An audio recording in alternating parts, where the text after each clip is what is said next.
Hi, my name is Josh J. Bautista, and I'm about to discuss about my spiritual, digital, and political self.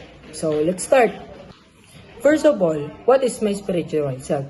So, ayun, bilang estudyante, ang spiritual self ko is nag-guide ako ng sarili ko na mas mataas sa akin or greater than myself.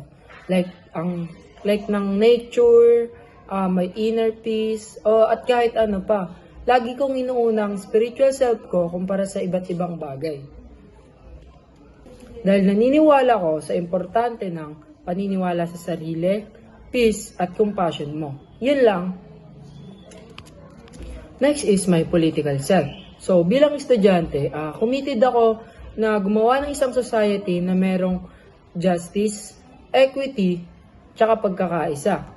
Yun. Dahil naniniwala rin ako sa mga nag-advocate ng unity at pagkakaisa-isa para maging okay yung isang community. Dahil hindi naman natin ma-overcome lahat ng problema kung hindi tayo magkakaisa-isa at hindi tayo magiging maayos para sa community natin. And last, my digital self.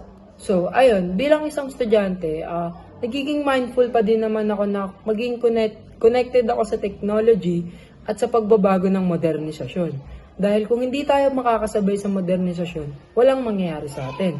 At hindi lang yun.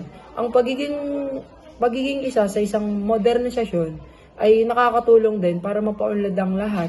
Hindi lang para sa sarili mo, kundi para na rin sa lahat ng tao nasa paligid mo. Yun lang.